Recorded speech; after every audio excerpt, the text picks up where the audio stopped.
She didn't look dangerous. At least, that's what the soldiers thought the moment they blocked her path in the dimly lit motor pool.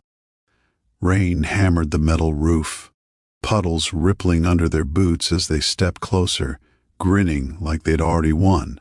But she didn't flinch. She just wiped the mud from her cheek and whispered, almost too quietly to hear, "Remember, I'm a SEAL combat master." And before the story gets intense, make sure you hit that subscribe button so you never miss these powerful, real-life inspired stories. Her name was Lieutenant Mara Jensen. To most people on base, she was the quiet type, disciplined, razor-focused, and not someone who entertained gossip or ego. She had transferred in only a month earlier, and rumors swirled that she'd washed out of a classified unit. None of them knew the truth. She had led one of the Navy's most elite direct action teams, completing missions that would never be declassified in her lifetime. But after one mission went horribly wrong, she chose a quieter assignment. Peace, distance, silence. But some men don't respect silence. It started small, snide remarks, sarcastic comments, a shoulder bump by accident, the kind of harassment meant to test boundaries. Mara ignored it, focusing on her work, believing professionalism would shut it down. It didn't. Instead, it emboldened the wrong people. Sergeant Rigsby was the worst of them. Big, loud, soaked in insecurity. He couldn't stand that a woman outranked him, especially one who moved with the calm confidence of a predator, who didn't need to roar. He watched her constantly, studied her, and finally he decided to teach her a lesson. That night, Mara was returning from gear inspection when she sensed them. Shadows in her peripheral vision, boot steps that didn't match the rhythm of the corridor. She walked faster, then slipped into the motor pool, hoping to cut through and lose them. Instead, she walked straight into a trap. Rigsby stepped out first. 3 others followed. 4 against 1. "Well, look who we got," Rigsby said, smugness dripping from every word. "Thought you'd come in here without backup? Bad idea." Mara dropped her pack slowly. Her voice stayed level, calm.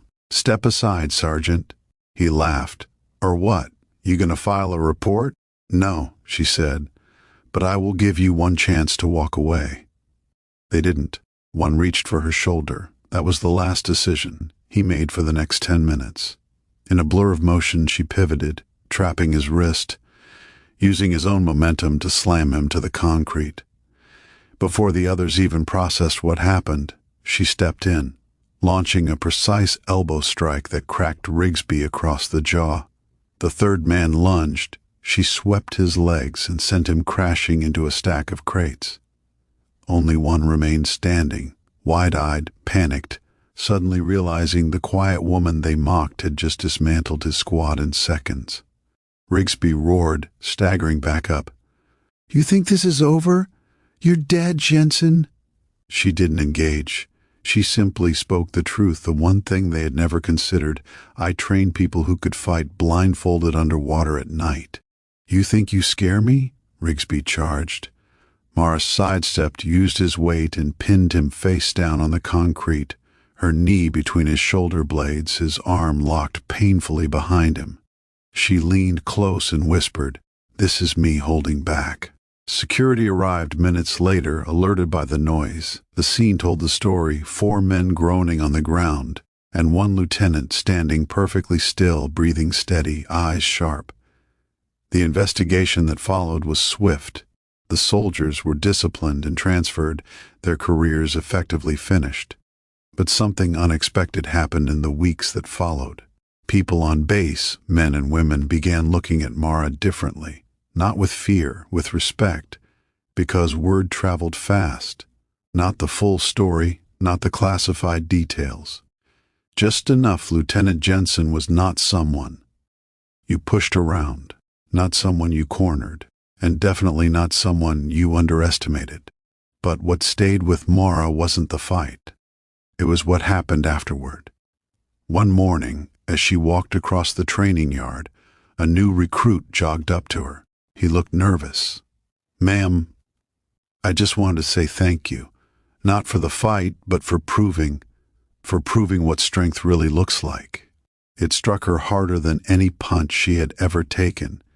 She had spent so long running from her past, trying to bury her skills, her reputation, her pain, never realizing that the very thing she tried to avoid could become a source of strength for someone else. That night, she sat alone on the bleachers behind the base. The wind was cold, the sky wide and quiet, and for the first time in a long time, she didn't feel like she was hiding. She felt like she was finally stepping forward again, not as a weapon, not as a ghost, but as a leader who had survived hell and still stood tall. She looked up at the stars and whispered to herself, "Remember who you are." And she did. Now I want to hear from you. From which part of the country are you watching this video?